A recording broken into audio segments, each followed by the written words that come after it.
بس ہمارے نبی صلی اللہ علیہ وآلہ وسلم اظہار سچائی کے لیے ایک مجدد اعظم تھے۔ جب نبی پاک صلی اللہ علیہ وسلم مجدد اعظم تھے تو پھر آپ سے پہلے جتنے بھی 1,40,000 یا جتنے بھی وہ نبی گزرے ہیں وہ سارے اپنے وقت کے نبی ہونے کے ساتھ ساتھ مجدد بھی تھے اور ذکی غلام بھی تھے۔ حضور صاحب فرماتے ہیں آگے، جو گم گشتہ سچائی کو دوبارہ دنیا میں لائے، اس فخر میں ہمارے نبی صلی اللہ علیہ وسلم کے ساتھ کوئی بھی نبی شریک نہیں کہ آپ نے تمام دنیا کو ایک تاریکی میں پایا اور پھر آپ کے ظہور سے وہ تاریکی نور سے بدل گئی۔ ان دونوں حوالوں سے یہ بات قطعی طور پر ثابت ہو جاتی ہے کہ ہر نبی جو ہوتا ہے اپنے وقت کا ذکی غلام بھی ہوتا ہے اور اپنے وقت کا مجدد بھی ہوتا ہے۔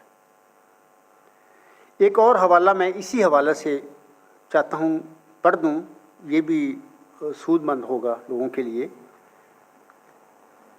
حضور علیہ السلام تجلیات الہیہ روحانی خزائن جلد 20 صفحہ 401 حاشیہ پر فرماتے ہیں، آپ علیہ السلام فرماتے ہیں نبی کے لفظ سے اس زمانہ کے لیے صرف خدا تعالیٰ کی یہ مراد ہے کہ کوئی شخص کامل طور پر شرف مکالمہ اور مخاطبہ الہیہ حاصل کرے اور تجدید دین کے لیے مامور ہو۔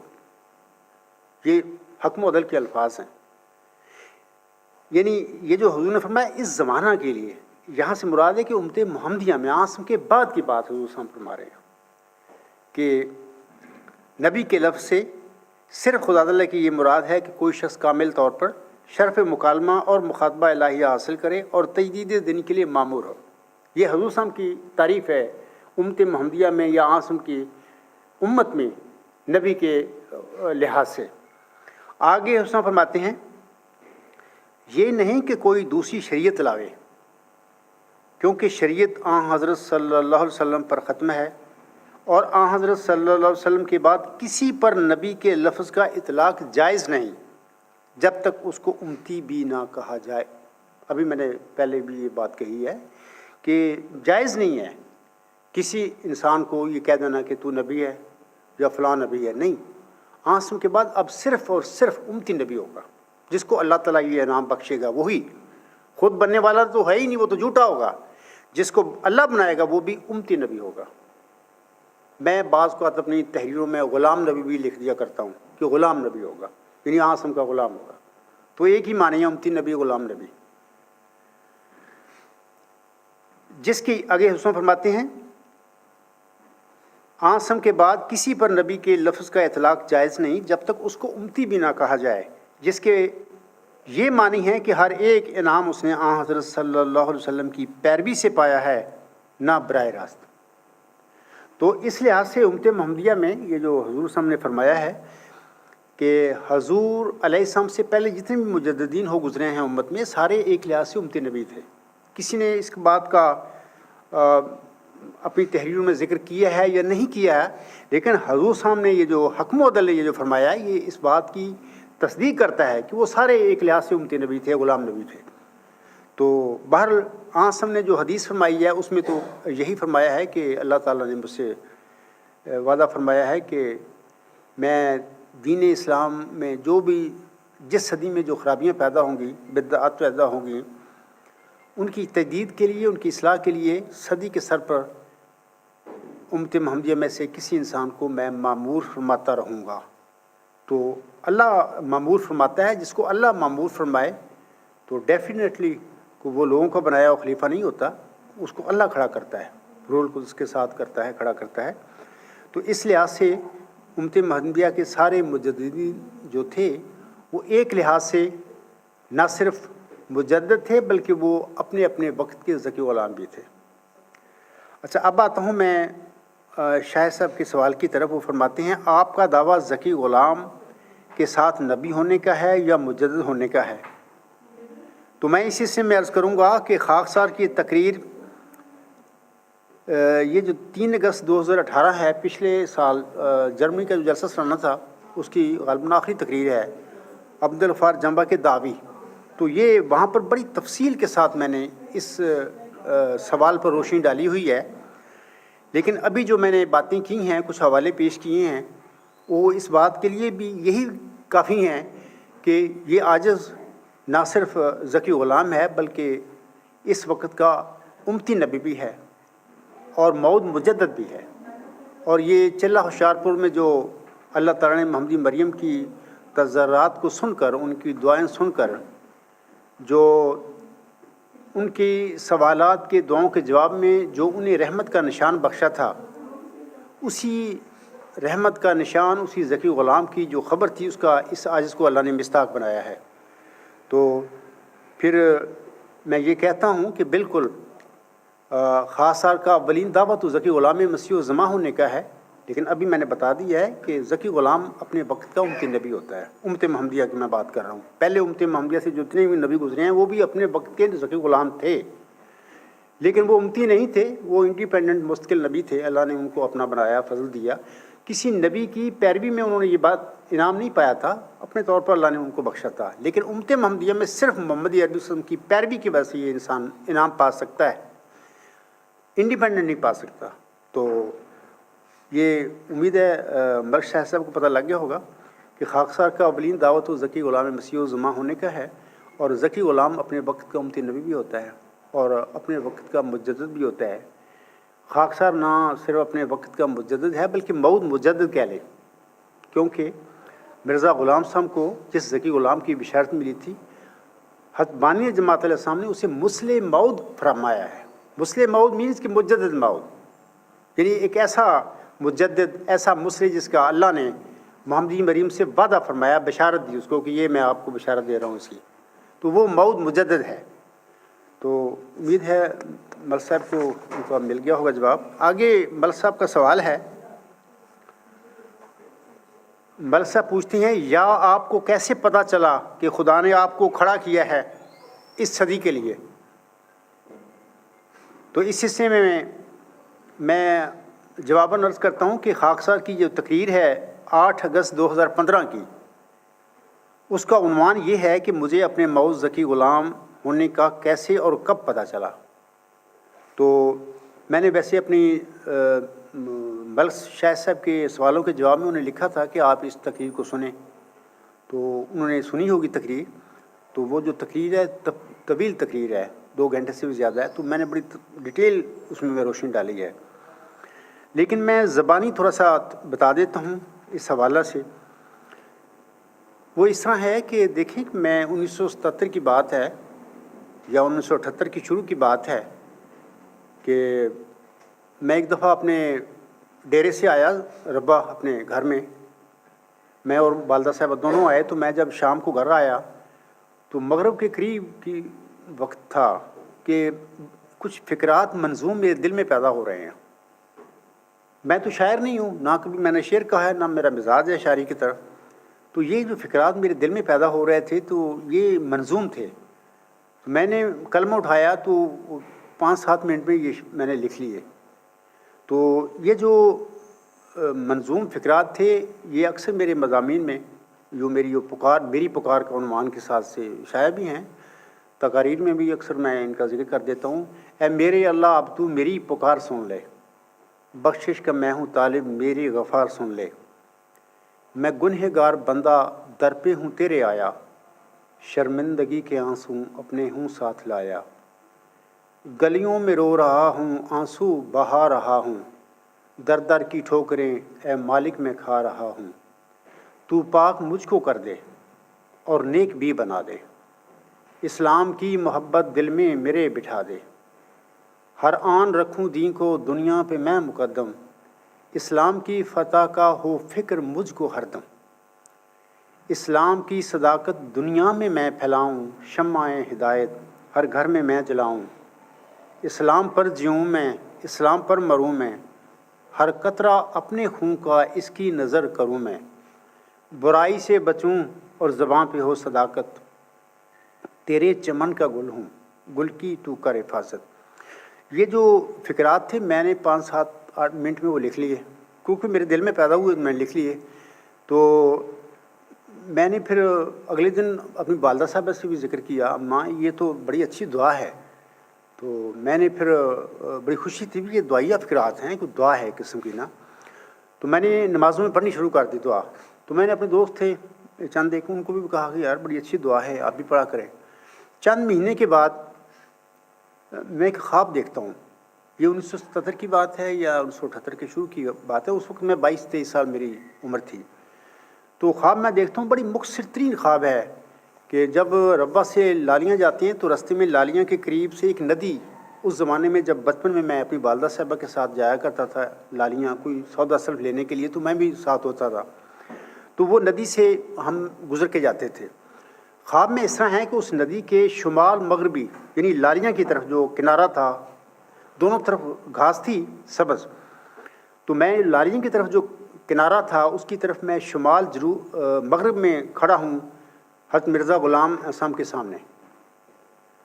اچھا، پھر حضور صاحب مجھے مخاطب کر کے فرماتے ہیں غفار نماز پڑھا کرو اور میرے ساتھ دعا کرو. تو یہ کہنے کے بعد حضور صاحب اپنے ہاتھ اٹھا لیتے ہیں. تو میں بھی ساتھ اٹھا لیتا ہوں ہاتھ، کیونکہ انہوں نے مجھے فرمایا تھا میرے ساتھ دعا کرو. تو اس وقت حضور السلام نے بھی دعا کرنی شروع کر دی، تو میں نے بھی شروع کر دی. تو میں اس وقت نا یہ میری پکار جو ہے جو چند مہینے پہلے میرے دل میں پیدا ہوئی تو میں نے وہ لکھ لی. تو میں اس خواب میں یہ دعا جو ہے میری پکار میں مانگ رہا ہوں. تو وہ مانگتے مانگتے میری آنکھ کھل گئی. اچھا، اگلے دن جب اٹھا خواب دیکھی تو بڑی خوشی ہوئی بھی میں نے یہ خواب دیکھی ہے. میں نے اپنی ماں کو خواب سنائی تو بھی اماں میں حضور صاحب کے ساتھ یہ دعا کرتا ہوں.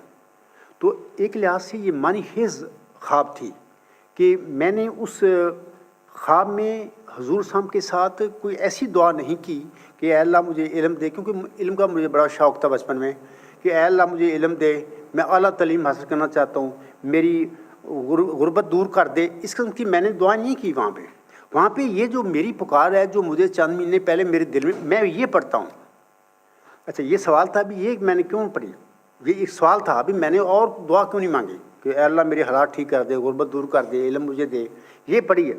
تو لیکن اس کے باوجود ہی میں آپ لوگوں کو بتانا چاہتا ہوں اس خواب کو، بڑی مبارک خواب تھی. میں نے اپنے اعصاب پر سوار نہیں کیا کہ جی میں کسی مولوی کے پاس جاؤں یا میں کسی بڑے عالم کے پاس جا کے اس کی تعبیر معلوم کروں. میں ایک نارمل ہم لوگ ہیں، اللہ تعالیٰ نے ہماری قسمت میں احمدیت کی دولت کر دی. میرے دادا بھی احمدی، میرے والد صاحب کی احمدی، میں بھی. تو اور پھر میرا صاحب کو بالکل سچا اور سارا جماعت سچی اسلام پر پورا ایمان ہے. باقی تو ہمارا یہ تصور نہیں ہے میرے جیسے انسان کا کہ یہ جو واقعہ میرے ساتھ اب ہوا ہے کہ اس کا ہمارے ساتھ بھی ہو سکتا ہے. لیکن اس کا مطلب یہ نہیں ہے کہ ہمارا ایمان نہیں تھا، لیکن یہ ہے کہ ہم لوگ سمجھتے نہیں کہ ہم عام لوگ ہیں. یہ تو مطلب کہ پھر بڑے بڑے نیک بری ٹائپ لوگ ہوتے ہیں جن کو اللہ تعالیٰ یہ نوازتا ہے چیزیں. تو میرا کہنے کا مطلب یہ ہے کہ میں نے اس خواب کو اپنے اعصاب پر سوار نہیں کیا. ہاں، یہ ضرور مجھے یقین ہو گیا کہ یہ خواب بڑی مبارک ہے. لیکن 2-4 دن بڑی خوشی، اس کے بعد بات بھول گئی. لیکن اپنے ایجوکیشنل جو کیریئر تھا اس میں چند لمحات ایسے آئے، ایک دفعہ کراچی میں، ایک دفعہ دارالعلوم لاہور میں. سب دوست میرے ایک کمرے میں اکٹھے ہو گئے، جو اسٹوڈنٹ تھے اپنے احمدی تھے سارے. سب نے خوابیں سنانی شروع کر دیں کہ یہ جو واقعہ ہوا اس سے 2-3 مہینے پہلے کی بات ہے. تو سب نے اپنی خوابیں سنائیں. تو میں نے بھی یہ 2 خوابیں، ایک یہ خواب ایک اس سے پہلے مجھے آئی تھی، وہ میں نے بھی سنا دی. اچھا، ان کا تعبیر کا کوئی پتہ نہیں، یہ مطلب کیا ہے. تو یہ جو مطلب میں آپ کو بتانا چاہتا ہوں کہ وہ جو سجدہ نصیب ہوا مجھے مبارک، اس میں جو دعائیں پڑھیں، اس کے بعد پھر وہ اسی دن یا اگلے دن ہفتہ کے دن یہ ورچوئس گارڈ کا مجھ پر الہام ہوا. اس کے بعد پھر یہ سلسلہ انہی دنوں میں اللہ نے اس کی تعبیر مجھ پر کھول دی. اور میں نے وہ جو 8 اگست 2015 کی تقریر کا حوالہ دیا، اس میں بڑی تفصیل سے میں نے بتایا ہے کہ اس کا تعبیر کیا اللہ نے مجھے بتائی. یہ بڑی مختصر سی خواب ہے، بڑی جامع ہے. اللہ نے مجھے بتایا کہ دیکھیں اے عبدالغفار، تو نے یہ خواب دیکھی تھی. تو جب اللہ نے مجھ سے پوچھا تو میں کیسے انکار کر سکتا ہوں کہ میں نے نہیں دیکھی تھی. بھی دیکھی تھی، اے اللہ تو نے دکھائی، میں نے دیکھی. تو اللہ نے مجھے بتایا کہ مرزا غلام احمد نے تجھے یہ کہا تھا کہ غفار نماز پڑھا کرو، میرے ساتھ دعا میں شامل ہو جاؤ. میں نے کہا اے اللہ میں نے بالکل، انہوں نے فرمایا میں شامل ہو گیا تھا. تو اللہ نے مجھے بتایا کہ مرزا غلام احمد نے اس خواب کے عالم میں جو ہاتھ اٹھائے تھے، وہ ہاتھ اٹھا کے جو انہوں نے دعا کی، یہ وہ دعا تھی جو چلہ ہوشیار پور میں 40 دن وہ کرتے رہتے. اور پھر اللہ نے بتایا کہ جو میں نے اس کو پھر اس کی دعاؤں کے جواب میں کہا تھا کہ میں تجھے ایک رحمت کا نشان دیتا ہوں اسی کے موقع پہ جو تو نے مجھ سے مانگا. تو اللہ نے مجھے پھر آگے بتایا کہ تو نے بھی اٹھائے تھے ہاتھ ان کے کہنے پر. میں نے اللہ سے عرض کیا کہ یا اللہ میں نے بھی اٹھائے تھے, میں کیسے اس کا انکار کر سکتا ہوں. تو اللہ نے مجھے بتایا کہ وہ محمدی مریم کو ان کی دعائیں سن کر جو میں نے نشان رحمت بخشا تھا, جو ذکی غلام اسے بخشا تھا, وہ تو تھا. وہ میں پیش گوئی, وہ انعام تیرے وجود میں پورا کر رہا ہوں, اور تو اس خواب میں اس کے آگے کھڑا تھا, اور اس نے تجھے اپنی خواب دعا میں شامل کیا تھا. دوسری بات اللہ نے مجھے یہ بتا دی. تیسری یہ بتائی, اللہ نے مجھے بتایا کہ اے عبدالغفار تجھے تو مجھ سے دعا کرنے کا بھی پتہ نہیں تھا, تجھے جانتے نہیں تھا کہ اللہ سے میں کیا مانگوں. یعنی باقی میں ان پڑھ امی انسان ہوں, مذہبی دنیا کا ایک بندہ ہوں, لیکن امی ہوں, پتہ نہیں ہے مجھے. تو اللہ نے مجھے بتایا تجھے یہ بھی نہیں پتہ تھا کہ تو نے مجھ سے کیا مانگنا ہے. تو میں نے یہ دعا, میری پکار میں نے تجھے تیرے دل میں ڈالی تھی, تو نے نہیں بنائی.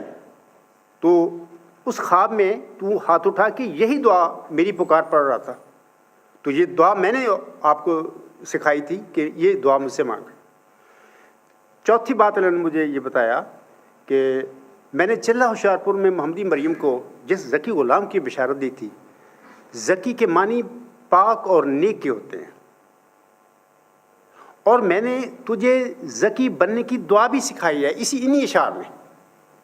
جیسے کہ اللہ فرماتا ہے تو پاک مجھ کو کر دے اور نیک بھی بنا دے, اسلام کی محبت دل میں میرے بٹھا دے. یعنی اے عبدالغفار میں نے تجھے ذکی بنانے کے لیے دعا بھی سکھائی تھی کہ مجھ سے دعا کرنا کہ اے اللہ مجھے ذکی بنا دے, میں بنا دوں گا. تو یہ ذکی غلام کی تو بشارت اللہ تعالیٰ نے محمدی مریم کو دی تھی. تو یہ جو تعبیر ہے اللہ نے جب بتائی تو مجھے پتہ چلا, لیکن اللہ کے بتانے سے پہلے مجھے کوئی پتہ نہیں, نہ میں نے کوشش کی اس کی جاننے کی تعبیر, تو نہ میں اس کوچہ کا کوئی بندہ ہوں مذہبی لین کا, یا میں کسی عالم مولوی کا بیٹا. ہم تو عام کسان کاشتکار لوگ ہیں, لیکن اللہ نے مجھے علم کا شوق میرے دل میں ڈال دیا, اور وہ میں شوق رکھتا تھا. تو میں آپ لوگوں کو بتانا چاہتا ہوں کہ دیکھیں یہ جو میں نے بات اپنے متعلق بتائی ہے, اس کے برخلاف آپ دیکھیں مرزا بشیر الدین محمود احمد کا معاملہ کیا ہے. 30 سال تک وہ مختلف بیانات دے کر پیش گوئی مسلم موت کے حوالے سے لوگوں کے ذہن پڑتا رہا. میں نے یہ جو 8 اگست 2015 کی جو تقریر ہے میری, 9 اگست کو غالباً 9 اگست 2015 کی تقریر میری اسی حوالے سے مرزا بشیر الدین محمود احمد کے بارے میں ہے, وہ کیسے انہوں نے لوگوں کو مس گائیڈ کیا. میں کہنا چاہتا ہوں کہ انہوں نے خواب دیکھنے سے پہلے ہر قسم کے بیان دے دے کر لوگوں کو جانچا پڑتال کی کہ لوگوں کا ذہن کیا ہے اس پیشگوئی کے بارے میں. پھر خواب دیکھی 7-8 جنوری 1944 کو لاہور میں, شیخ تھے کوئی, ان کی کوٹھی پر انہوں نے دیکھی. اور پھر اس کے بعد جاتے ہی اسی مہینے 28 جنوری 1944 کو انہوں نے حلفاً دعویٰ مسلمت کا اعلان کر دیا. اب میرے پہ غور کریں کہ ایک بندہ خواب دیکھتا ہے, اتنی مختصر خواب اور اتنی جامع خواب, 6 سال تک اس کو پتہ ہی نہیں, اس کی تعبیر کا نہیں پتہ. یہ ہوتی ہیں سچی خوابوں کی کمال, اور یہ ہوتے ہیں سچی خوابیں دیکھنے والے. ان پر خوابیں ان کے اعصاب پر سوار نہیں ہو کرتے, کہ نہ ان کو ہرس ہوتی ہے, نہ کوئی لالچ ہوتے ہیں, اللہ ان کو دیتا ہے ایسے لوگوں کو. تو مرزا بشیر الدین محمود 7-8 جنوری 1944 کو خواب دیکھتے ہیں, 28 جنوری کو قادیان میں خطبہ جمعہ میں اعلان کر دیتے ہیں الفن اپنے مسلم عہد ہونے کا. اور پھر جو بیان دیتے ہیں دعویٰ کرنے کے بعد, اور دعویٰ سے پہلے 30 سال جو بیان دیے ہوتے ہیں, وہ سارے آپس میں سری کنٹراڈکشن رکھتے ہیں. یعنی جن باتوں کا پہلے وہ اقرار کرتے رہے, خواب دیکھنے کے بعد دعویٰ کرنے کے بعد ان کا وہ جھٹلا دیتے ہیں خود اپنی زبان سے. یعنی اس قسم کا بندہ کیسے سچا ہو سکتا ہے. اور دوسری بات یہ ہے کہ اس خواب میں, اس پیشگوئی میں اللہ تعالیٰ فرماتا ہے محمدی مریم کو الہام کرتے ہوئے کہ ہم اس میں اپنی روح ڈالیں گے. یعنی میں وہ بندہ جو ہوگا صاحب الہام ہوگا, میں اس پر وحی نازل کروں گا, میں اس کو کھڑا کروں گا, میں اس کو معمور بناؤں گا. بشیر الدین محمود احمد جھوٹا دعویٰ بھی کرتے ہیں, اور ساتھ یہ بھی کہتے رہتے ہیں, پہلے دعوے سے پہلے بھی کہتے رہے ہیں کہ یہ پیشگوئی معمور کے متعلق ہے ہی نہیں, سب جھوٹ ہے, یہ پیشگوئی ہے ہی معمور کے متعلق. پھر دعویٰ کرنے کے بعد وہ کہتے رہتے ہیں کہ نہیں میری خلافت جو ہے معموریت اور غیر معموریت کے درمیان میں ہے. حالانکہ ایسی کوئی بھی چیز نہیں ہے جو معموریت اور غیر معموریت کے درمیان میں ہو. مجھے نہیں پتا اس طرح وہ کیا چیز ہے. تو یہ سارا ان کا غلطیاں تھیں. نفس ان پر سوار ہو گیا, نفسانی خواہشوں نے ان کو گمراہ کیا. ہمارے آقا کے وہ بیٹے تھے, ٹھیک ہے وہ تھے بیٹے ان کے, اس لحاظ سے تو میں بھی سمجھتا ہوں کہ بلکہ میں سمجھتا ہوں کہ کیا انہوں نے ظلم کیا, ان کے نفس نے ان پر کیا ظلم کر دیا. اور پھر نہ صرف وہ خود گمراہ ہوئے, پوری جماعت کو وہ گمراہ کر کے بیٹھ گئے. تو میں بتاتا ہوں کہ دیکھیں یہ فرق ہوتے ہیں رحمانی خوابوں اور نفسانی خوابوں کے. تو یہ میں مختصر سی ملک شاہد صاحب کو بات بتائی ہے, اپنی کہانی اپنی زبان میں وہ سن لیں گے. ویسے وہ 8 اگست 2015 کی وہ تقریر میری سن لیں. علاوہ اس کے کچھ میں بتانا چاہتا ہوں. وہ کہتے ہیں آپ کو کیسے پتہ چلا کہ خدا نے آپ کو کھڑا کیا ہے اس صدی کے لیے. یہ تو تقریر وہ سن لیں گے انشاءاللہ, اس کو ان کو پتہ چل جائے گا. لیکن میں نا 1 منٹ بتا دیتا ہوں آپ لوگوں کو. وحی کیا ہے؟ خواب جو ہوتی ہے, خواب بھی وحی کی ایک قسم ہے. اور میرا گمان ہے, میں سمجھتا ہوں کہ جب بہت بڑا عظیم کام اللہ تعالیٰ نے کسی انسان سے لینا ہوتا ہے تو اس کو لفظی وحی کی بجائے اس قسم کی کشفی حالت میں یا خواب کی عالم میں ان کو اس قسم کی چیزیں دکھاتا ہے. کیونکہ صرف لفظی وحی اتنی یقین نہیں دیتی بندے کو جتنا یہ اس قسم کا جو واقعہ ہے وہ بندے کو حق الیقین تک پہنچاتا ہے. مثلا یہ جو سارا واقعہ میرے ساتھ ہوا, خواب دیکھی میں نے, حضور صاحب کے آگے کھڑا ہوں, ان کے فرمودہ کے مطابق میں ان کی دعا میں شامل ہوا, پھر میں نے دعا پڑھی وہی جو غیب سے میرے تک پہنچی. 6 سال تک لا علم رہا. اچھا وہ مبارک سجدے سے اٹھنے کے بعد جب اللہ نے مجھے فرمایا کہ اے عبدالغفار ذرا میں بتاتا ہوں آپ کو, وہ ساری بات اللہ نے مجھے بتا دی. اچھا اب میں کہاں جاؤں؟ یعنی مطلب کہ اس طریقے سے اللہ تعالیٰ نے مجھ پر اتمام حجت کی, میرے لیے کوئی چارہ نہیں ہے کوئی میں کو بہانہ کروں. یہ بہت بڑا وزن ہوتا ہے. خدا تعالیٰ جب کھڑا کرتا ہے کسی انسان کو کسی قوم میں غلطیوں کی اصلاح کے لیے, یہ بہت بڑی ذمہ داری ہوتی ہے. اس راستے میں تو کانٹے ہی کانٹے ہیں, گالی نکالتے ہیں لوگ, ہر قسم کے برے نام دیتے ہیں, خراج مکاتے, سارے ظلم اس بندے کو سہنے پڑتے ہیں. لیکن وہ بڑے فخر کے ساتھ اور بڑے اللہ کا شکر ادا کرتے ہوئے یہ سب قوم کے دکھ سہتا ہے. لیکن اس کا بڑا انعام ہوتا ہے, وہ انعام سمجھتا ہے, لیکن یہ تکلیف دہ صورتحال ہے. لیکن میں بتانا چاہتا ہوں کہ دیکھیں جب اللہ تعالیٰ کسی بندے پر اس طرح اتمام حجت کر دے, وہ تو اللہ تعالیٰ, مطلب میں اکثر کہا کرتا ہوں کہ میں تو اللہ تعالیٰ کی رحمت کا شکار ہوں, اللہ نے مجھے شکار کیا ہے. تو یہ بات ہے. لیکن جہاں تک وحی کا تعلق ہے, لفظی وحی بھی ہوتی ہے. مثال کے طور پر جب مبارک سجدے سے اٹھا اسی دن, جمعہ کے دن یا اگلے دن, یہ ورچوئس گاڈ کے اللہ کے لفظ ہیں جو میرے دل پر نازل ہوئے, یہ وحی ہے. علاوہ اس کے زبان پر میں اکثر بتایا کرتا ہوں کہ لا ریبہ فیہ کے الفاظ اس عاجز کی زبان پر نازل ہوئے, اور اس کی میں نے کافی تقاریر میں اور مضمونوں میں ذکر کیا ہوا ہے. اسی طرح میں ایک اور بات بتاتا ہوں, شاید میں نے پہلے ذکر کیا یا نہیں کیا ہے. ایک دفعہ کی بات ہے کہ اتنا بڑا یہ دعویٰ ہے جو میں کرتا ہوں, اللہ کی دی ہوئی توفیق کے ساتھ اشارہ کر رہا ہوں, اس کے حکم پر کر رہا ہوں, بہت بڑا ہے. تو ظاہر ہے اس قسم کے جو بندے ہوتے ہیں اللہ کے, وہ تو ہمیشہ اپنے نفس کا محاسبہ کرتے رہتے ہیں.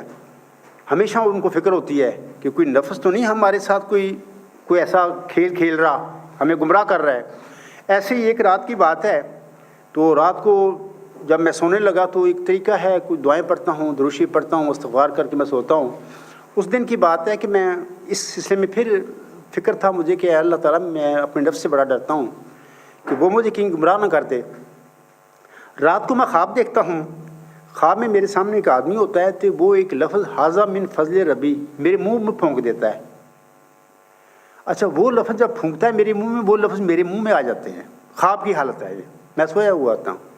اچھا وہ لفظ میرے منہ میں پھرتے ہیں, تو وہ لفظ پھرنے سے میری تھوڑی سی الجھن سی ہوئی, مطلب کہ جب وہ خواب میں ہی میں محسوس کرتا ہوں کہ میرے منہ میں کیا ہے, تو اسی الجھن میں میری آنکھ کھل گئی, میں جاگ جاتا ہوں. جاگ کے میں باتھ روم وغیرہ گیا, لیکن وہ لفظ میرے منہ میں پھر رہے ہیں. واپس آ گیا, پھر لیٹا, پھر لفظ وہ میرے حاذا من فضل ربی وہ پھر رہے ہیں میرے منہ میں. تو پھر اس وقت مجھے کھلا کہ یہ جو میں سونے سے پہلے غم زدہ تھا کہ اے اللہ کہیں میرا نفس تو نہیں مجھے گمراہ کر رہا, تو اللہ نے اس کا جواب دیا ہے کہ ھذا من فضل ربی، یہ میرے رب کے فضل کی، یہ میرے رب کا فضل ہے یا اس کی فضل کی وجہ سے یہ سب کچھ ہوا ہے۔ تو یہ باتیں میں ملک شاہ صاحب کو بتا رہا ہوں، اور باقی دوست بھی سن رہے ہیں، اسے وہ بھی فائدہ لے رہے ہیں۔ تو یہ کیفیت ہوتی ہے اللہ تعالیٰ کے کلام کی اپنے بندے کے ساتھ۔ اور یہ صرف یہی نہیں ہے کہ لفظی وحی ہے یا دل پر وحی ہے، بہت بے شمار طریقے ہیں۔ خواب بھی انہوں میں سے ایک طریقہ ہے، جیسے کہ حضرت ابراہیم علیہ السلام کو خواب کے عالم میں اپنے جگر گوشے کو ذبح کرنے کا حکم ملا، حالانکہ بڑھاپے کی زندگی میں ایک بیٹا ملتا ہے، اکلوتا بیٹا ہے۔ اللہ تعالیٰ اس کو کہتا ہے، اس بندے کو، برزیدہ بندے کو، کہ اس کو ذبح کر دے۔ اچھا، اللہ تعالیٰ چاہتا تو لفظی وحی بھی کر سکتا تھا کہ اے ابراہیم اپنے اس بیٹے کو ذبح کر دے، لیکن اللہ نے لفظی وحی کی بجائے خواب دکھائی کہ ابراہیم اپنے بیٹے کو ذبح کر رہے ہیں۔ ایک دن دکھائی، اگلے دن پھر دکھائی، تیسرے دن پھر دکھائی۔ تو پھر حق الشین ہو گیا ابراہیم کو، یار یہ تو اللہ کا حکم ہے تو میں اپنے بیٹے کو ذبح کر دوں۔ تو وہ اللہ کا بندہ تھا پیارا، اس نے اللہ کو اختیار کیا ہوا تھا۔ ہر چیز دنیا کی، اولاد، مال، سب ایسے لوگوں کا نہیں ہوتا، یہ سب اللہ کے لیے ہوتی ہیں چیزیں۔ تو وہ تیار ہو گئے ذبح کرنے کے لیے۔ تو تیار اس لیے ہوئے کہ ان کو حق الشین ہو گیا۔ خواب اس رنگ سے اللہ نے دکھائی کہ اتنا بڑا، یعنی ایک اکلوتے بیٹے کو ذبح کرنا اللہ کے لیے بہت مشکل ہے۔ میں جب کبھی سوچتا ہوں یہ واقعہ یا صورت پڑھتا ہوں، تو میرے بھی 3 بچے ہیں، تو میں جب اپنے پہ یہ اپلائی کرتا ہوں بات کہ اللہ کا اگر مجھ پر ہوئے حکم کہ اے عبدالغفار اپنے فلاں بچوں، ہوئے بھی اکیلا بچہ میرا، تو میرے راستے میں ذبح کر دے، تو جب میں سوچتا ہوں تو میری آنکھیں کے اندھیرا ہو جاتا ہے۔ آپ بھی سوچ کے دیکھیں، ریئلی بھی شاید اللہ کا حکم آ گیا ہے کہ جی میرا ایک بیٹا ہے، تو آپ کا بھی آنکھوں کے آگے اندھیرا آ جائے گا، یار اتنا بڑی آزمائش۔ تو ابراہیم انتہائی اللہ کی میں فنا بندہ تھا، وہ چل پڑا لے کے بچے کو، اور بچے سے پہلے پوچھا بھی کہ اے بچے میں یہ دیکھتا ہوں۔ تو بچہ بھی نبی تھا، نیک تھا، ان کے ابوا جو بھی اللہ کہتا ہے وہ کرو، میں انشاءاللہ آپ دیکھیں کہ میں صابر ہوں گا، صبر پر ہوں گا۔ تو مقصد یہ ہے کہ یہ خواب مجھے دکھائی، لفظی وحی کی زیادہ اس میں ہے کہ خواب اس رنگ میں اللہ نے مجھے دکھائی کہ اس میں امام آخر الزمان مجھے دعا کے لیے کہتے ہیں میری دعا میں شامل ہو جاؤ، میں ان کی دعا میں شامل ہوتا ہوں۔ تو وہ دعا کرتے ہیں، میں بھی کر رہا ہوں، تو میں جو دعا وہاں پہ کر رہا ہوں کوئی ایسی دعا کر رہا ہوں جو غیب سے مجھے ملی۔ اچھا، یہ سب باتیں ایسی چیز ہوتی ہیں کہ بندہ اپنے نفس سے نہیں کر سکتا۔ تو یہ حق الیقین دلانے کے لیے ایک بڑا کام جب اللہ نے کسی انسان سے لینا ہوتا ہے، اس کو دلانے کے لیے لفظی وحی کی بجائے اس قسم کی خوابوں کے ذریعے اس کو طاقت دیتا ہے، بلکہ اس کو اتمام حجت اس پر کر دیتا ہے کہ you have to do this thing. تو مجھ پر بھی یہ بات ہوئی، لیکن 6 سال کے بعد مجھے اللہ نے جب تک بتایا نہیں تھا، مجھے نہیں پتا تھا ان خوابوں کا، جب بتا دیا تو پھر کھل گیا بھی یہ اس کا تو مطلب پہلے ہی اللہ نے مجھے یہ بتایا ہوتا، مجھے تو پتہ ہی نہیں تھا ان باتوں کا۔ تو یہ باتیں میں چند بتائی ہیں اپنا ملک شاہ صاحب کو۔ آگے وہ لکھتے ہیں، کیا آپ کو وحی آئی، الہام ہوا؟ تو اس کا جواب ابھی میں ملک صاحب کو دے چکا ہوں، باقی سامنے بھی سن رہے ہیں۔ تو خاص کر وہ تقریر جو ہے 8 اگست 2015 کی، وہ باہر جن لوگوں نے پہلے سنی یہ دوبارہ سن لیں اس کو، تو جنہوں نے نہیں سنی وہ ابھی سن لیں ان کو۔ تو میں نے پوری تفصیل، ابھی تو میں نے تھوڑا سا اجمالی رنگ میں بتایا ہے، وہاں پہ اس تقریر میں بڑی تفصیل کے ساتھ میں نے بتایا ہوا ہے۔ علاوہ اس کے میں بتانا چاہتا ہوں کہ امام الزمان جو ہوتا ہے یا مجدد وقت یا مجدد صدی کو الہام سے زیادہ علم کی ضرورت ہوتی ہے، یہ بھی یاد رکھیں، اور اسے علم میں ہی کمال بخشا جاتا ہے۔ باقی جہاں تک الہاموں کا تعلق ہے، میں بتا دیتا ہوں کہ دیکھیں کوئی الہام جو ہوتی ہیں نا، یہ حجت نہیں ہوتے۔ میرے الہام کسی کے لیے کیا حجت ہو سکتے ہیں؟ مجھے ہوئے، مجھے یقین دے دیا اللہ نے، ہم کسی کو کیا پتا واقعی ہوئے یا نہیں ہوئے۔ تو اصل جو دلیل ہوتی ہے، علم ہوتا ہے، اس کا آگے یقین ملتا ہے عام لوگوں کو۔ جب وہ دلیل دیکھتے ہیں تو اس سے ان پر اثر ہوتا ہے اور وہ سمجھتے ہیں کہ بندہ سچی بات کہہ رہا ہے۔ الہام جو ہوتے ہیں، اب بعض لوگ سوال کرتے ہیں، اور آگے شاید میں جا کے جواب دوں گا ان کا، تو وہ جو مقصد ہے یہ کہ الہام اگر انسان پر ہو وہی کافی ہوتا ہے اس کی صداقت کے لیے، باقی الہاموں کی تو ضرورت بھی نہیں رہتی۔ تو لیکن اس لحاظ سے کہ جیسے ابھی میں نے کہا ہے کہ مجدد وقت کو یا امام الزمان کو الہام کی بجائے علم کی ضرورت ہوتی ہے۔ تو اسی سے میں حضور صاحب حضرت مرزا غلام صاحب فرماتے ہیں، یہ حوالہ جو ہے ضرورت الامام روحانی خزین جلد 13 صفحہ 480 پر ہے۔ حضور صاحب فرماتے ہیں، سو امام الزمان کو مخالفوں اور عام سائلوں کے مقابل پر اس قدر الہام کی ضرورت نہیں جس قدر علمی قوت کی ضرورت ہے، کیونکہ شریعت پر ہر قسم کے اعتراض کرنے والے ہوتے ہیں، طبابت کی روح سے بھی، حیات کی روح سے بھی، طبعی کی روح سے بھی، جغرافیہ کی روح سے بھی، اور کتب مسلمہ اسلام کی روح سے بھی، اور عقلی بنا پر بھی، اور امام الزمان حامی بیضہ اسلام کہلاتا ہے، اور اس باغ کا خدا تعالیٰ کی طرف باغبان ٹھہرایا جاتا ہے، اور اس پر فرض ہوتا ہے کہ ہر ایک اعتراض کو دور کرے اور ہر ایک مترس کا منہ بند کر دے۔ اور صرف یہ نہیں بلکہ یہ بھی اس کا فرض ہوتا ہے کہ نہ صرف اعتراضات دور کرے بلکہ اسلام کی خوبی اور خوبصورتی بھی دنیا پر ظاہر کر دے۔ میں ملک شاہ سے بھی کہوں گا بھی اگر مثال کے طور پر اتنے الہام مجھ پر نازل کرتا اللہ تعالیٰ کہ اتنی کتاب ہوتی میں لے کے پھر رہا ہوتا، یہ علم جو اللہ نے مجھے دیا ہے یہ نہ ہوتا تو میں کیا کرتا؟ میں لوگوں کو الہام دکھاتا، لوگ کہتے ہیں کہ ہم تیرے الہاموں کو ہم کیا کریں، یہ الہام تیرے یہاں پتہ نہیں ہے بھی کہ نہیں، اپنے پاس سے تو نے بنائے ہوئے ہیں۔ دیکھیں علم ہوتا ہے اصل، جو اصل چیز ہوتی ہے نا یقین دلاتی ہے وہ علم ہوتا ہے، دلیل ہوتی ہے۔ تو اگر مجھ پر بہت سارے الہام ہوتے ہیں یہ علم نہ اللہ دیتا میں تو کچھ بھی نہیں، میں کیا کر سکتا، میں کیسے ہی کسی کو لوگ کو بتاتا یقین دلاتا کہ میں اپنے دعوے میں سچا ہوں۔ تو اس لحاظ سے مرزا غلام صاحب نے یہ جو فرمایا ہے امام الزمان کو مخالفوں اور عام ساحلوں کے مقابل پر اس قدر الہام کی ضرورت نہیں ہوتی جس قدر علمی قوت کی ضرورت ہوتی ہے، یہی بات سچ ہے۔ اللہ تعالیٰ اپنے بندے کو علمی قوت دیتا ہے، دلائل دیتا ہے۔ اور پھر یہ بھی بات یاد رکھیں کہ امت محمدیہ میں ہر صدی پر جو مجدد آتا ہے نا وہ سارے دین اسلام کی وہ تجدید نہیں شروع کر دیتا کہ وہ سارا اسلام میں وہ تجدید کرتا ہے، ایسی بات نہیں ہوتی۔ وہ یہ ہوتا ہے کہ دین اسلام میں جس شعبہ میں لوگ اپنی نفسانی خواہشیں ڈال دیتی ہیں یا بدعتیں ڈال دیتی ہیں یا خرابی پیدا کر دیتی ہیں، اس حصے کو وہ صاف کرتا ہے، وہ ٹھیک کرتا ہے۔ تو جیسا کہ حضور صاحب کا ایک حوالہ ہے میں وہ پڑھتا ہوں، یہ حوالہ ملفوظات جلد 4 صفحہ 2 ہے، یہ غالباً اولڈ ایڈیشن ہے۔ آپ علیہ السلام فرماتے ہیں یہ بات مسلمانوں میں ہر شخص جانتا ہے اور غالباً کسی کو بھی اس سے بے خبری نہ ہو گئی کہ رسول اللہ صلی اللہ علیہ وسلم نے فرمایا ہے کہ اللہ تعالیٰ ہر صدی کے ساتھ پر ایک مجدد کو بھیجتا ہے جو دین کے اس حصہ کو تازہ کرتا ہے جس پر کوئی آفت آئی ہوئی ہوتی ہے۔ سارے دین کو نہیں وہ شروع کر دیتا ہے تجدید کرنا، نہ پورے دین پر کوئی آفت آئی ہوتی ہے، کسی نہ کسی شعبے میں ہوتا ہے یہ مسئلہ۔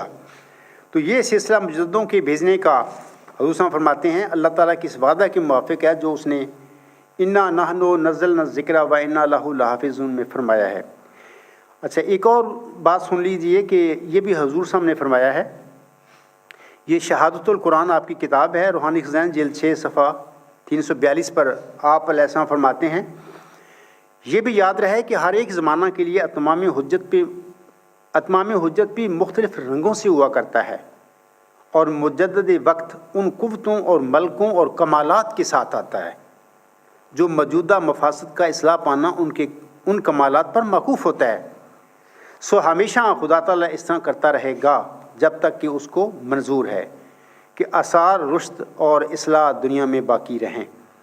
15ویں صدی ہجری کے مجدد کو سامعین کرام الہاموں کی بجائے علم کی ضرورت تھی، اور اللہ تعالیٰ نے اس عاجز کو ظاہری و باطنی علم سے پر کر دیا، اور وہ مجھے دیا ہے، اور جو میں لوگوں کے آگے اپنے بات کرتا ہوں، اپنے دعوے کر رکھتا ہوں، یا جو غلطیاں احمدیت میں ڈالی گئی ہیں، اسلام میں ڈالی گئی ہیں، ان کا جو میں دفاع کر رہا ہوں، اس کا پوسٹ مارٹم کرتا پھر رہا ہوں، تو یہ سارا علم کی وجہ سے ہو رہا ہے۔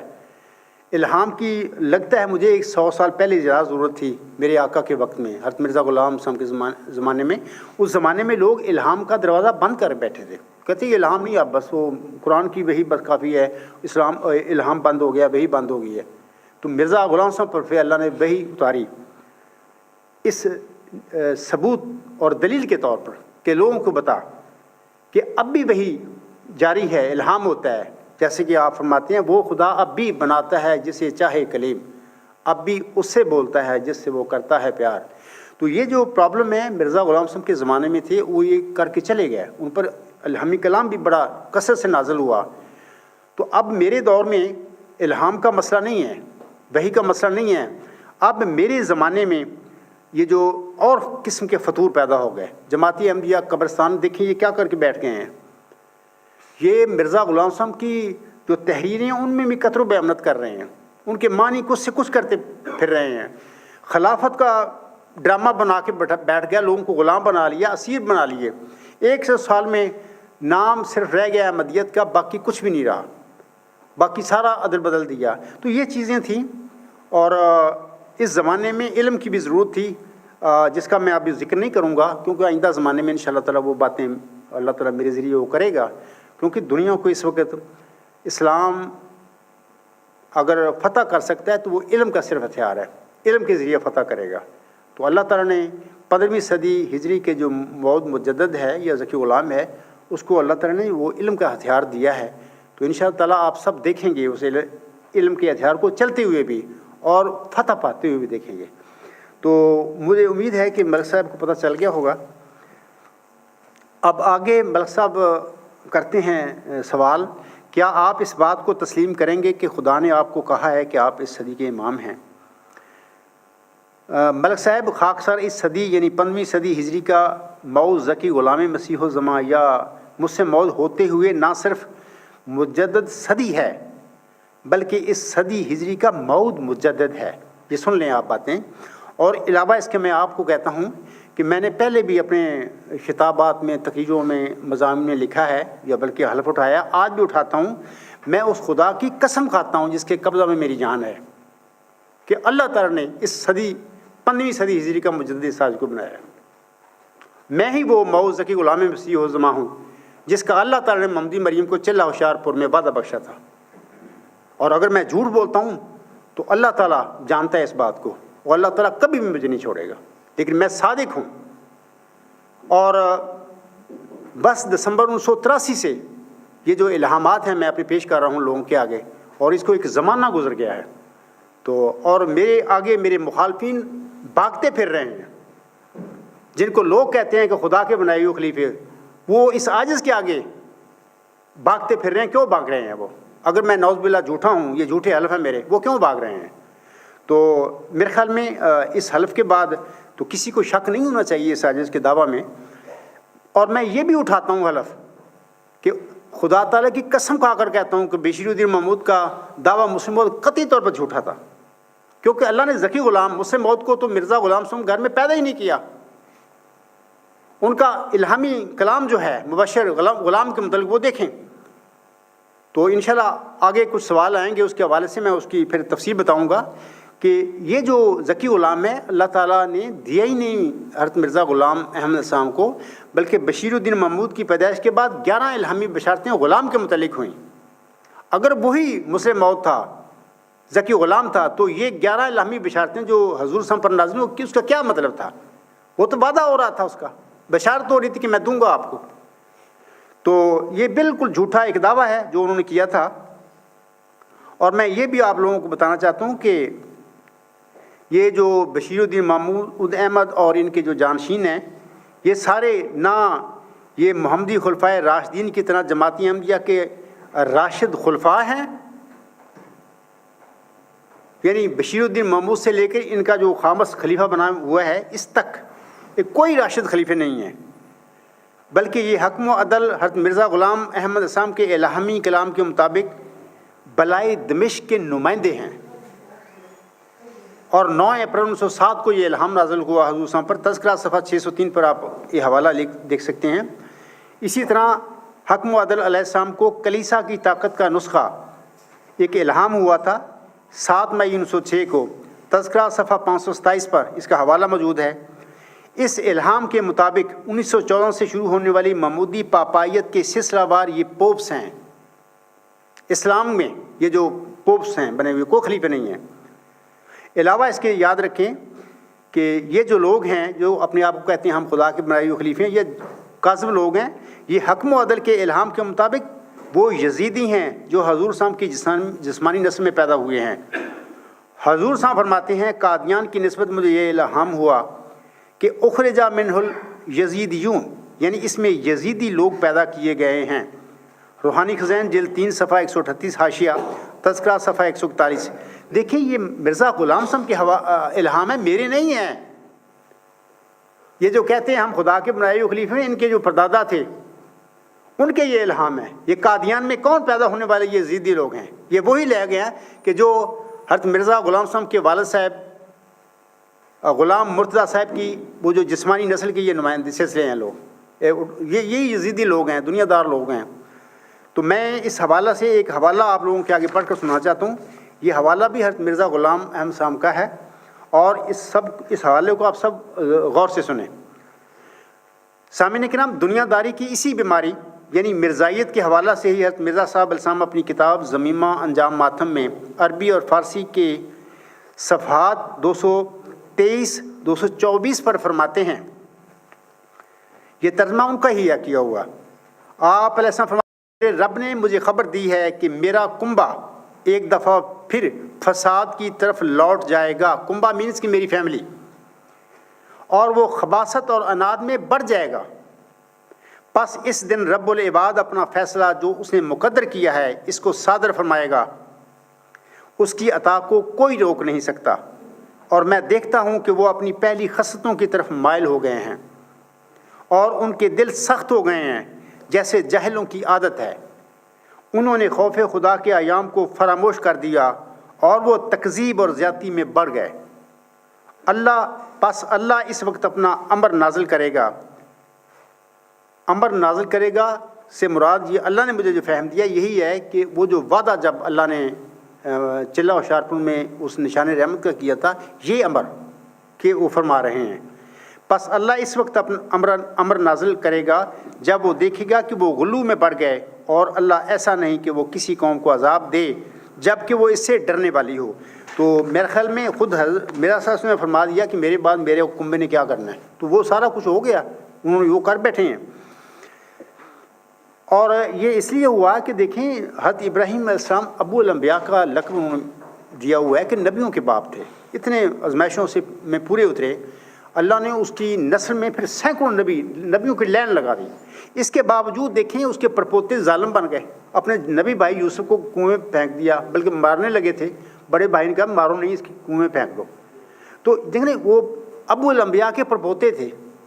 یہ پرپوتا کوئی دور کی نسل نہیں ہوتا، نزدیکی ہوتا ہے. اور اسی طرح مکہ میں خانہ کعبہ میں بت رکھنے والے کون لوگ تھے؟ ابو جہل سارا یہ ابراہیم صاحب کی اولاد تو ہے. تو ایسے ہی مرزا غلام صاحب ابراہیم ثانی علیہ السلام کی اولاد کا بھی یہ حال ہو جانا تھا. آگے لکھتے ہیں شاہ صاحب، کیا آپ کے تمام دعوی جو آپ نے کیے وہ کسی خیال یا خواب پر مبنی ہیں یا کوئی وحی اور الہام ان کا ذریعہ ہیں؟ میں شاہ صاحب سے عرض کروں گا کہ خاکسار کے دعوی کے حوالے سے 3 اگست 2018 کا جو پچھلے گزشتہ سال جو جرمنی کے جلسے میں میری تقریر ہے وہ سنیں، آپ کو علم ہو جائے گا. خاکسار نے مذکورہ تقریر میں اپنے تمام دعوی کے متعلق تفسیر کی ہوئی ہے اور ان کے دلائل بتائے ہیں. دوسری بات یہ کہ سچا خواب بھی وحی و الہام کی ایک قسم ہوتا ہے، اور خاکسار کے تمام دعوی کی بنیاد خواب، الہام اور وحی ہی ہیں. میں ایک اور بات بتانا چاہتا ہوں کہ اگر کوئی لوگ اس عاجز سے متعلق یا کسی بھی مدعی سے الہاموں کا پوچھتے ہیں تو ان کا بات کا یہ مطلب بھی ہوتا ہے کہ یہ اگر جھوٹے الہام بنا رہا ہوگا تو ہمیں بتائے گا تو اللہ اس کو پکڑ لے گا. تو اس حوالے سے میں آپ سے کہوں گا کہ دیکھیں اس حوالے سے بھی ایک الہام ہی کافی ہوتا ہے. مثال کے طور پر میں 10 دسمبر 1983 سے کہہ رہا ہوں کہ ورچوئس گاڈ یہ میرے دل پر نازل ہوا. 36 سال ہو گئے اس الہام کو، میں اس وقت کا لوگوں کو بتا رہا ہوں اور حلف اٹھا رہا ہوں. تو یار جب ایک سچا الہام پھر ثابت ہو گیا میرے، تو باقی الہام میرے سچے کے پھر کیسے نہیں؟ ایسا سچا انسان پھر جھوٹے الہام کیسے بنا سکتا ہے؟ تو سارے ہی مطلب کہ پھر سچے ہو گئے. دوسری یہ ہے کہ اللہ تعالیٰ سورۃ الحاقہ میں فرماتا ہے،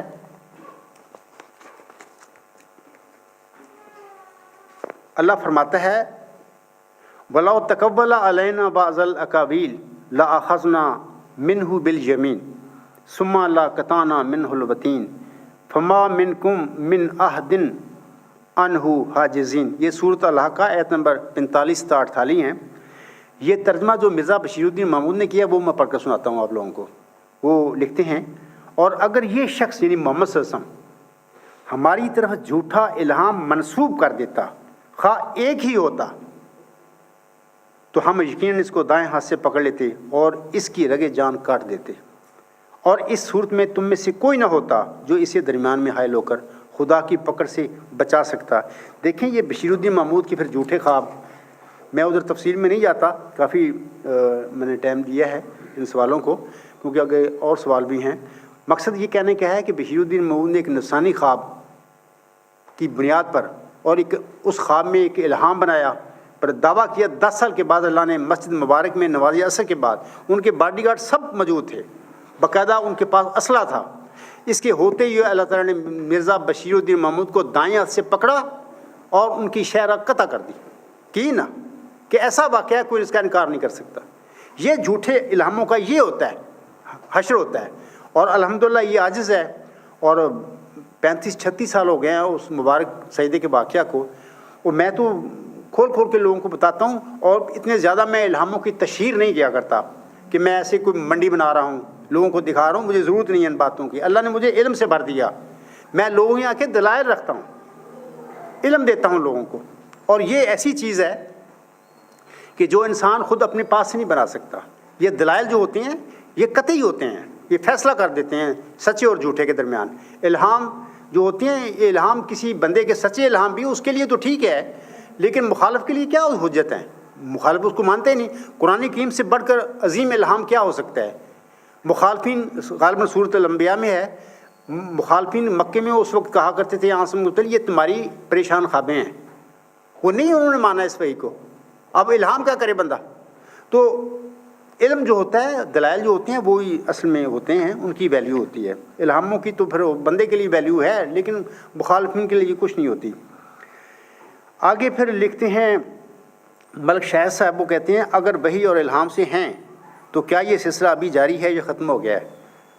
تو میں ملک صاحب سے عرض کرتا ہوں بڑے ادب کے ساتھ کہ وحی و الہام کا یہ سلسلہ خاکسار کے ساتھ جاری و ساری ہے، اور انشاءاللہ تعالیٰ خاکسار کی آخری سانس تک جاری رہے گا۔ یہ بات یاد رکھیں، ایک علمی بات ہے کہ جب اللہ تعالیٰ کسی انسان پر روح القدس نازل کر دیتا ہے تو وہ روح القدس جو ہوتا ہے اس کی آخری سانس تک اس کا ساتھ نہیں چھوڑتا، اس کے ساتھ رہتا ہے۔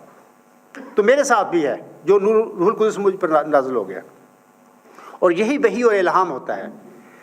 مبارک سجدہ سے آج تک میرا کوئی ایسا دن نہیں گزرا جس دن اللہ تعالیٰ نے خاکسار کو تسلی نہ دی ہو اور خاکسار کی رہنمائی نہ کی ہو۔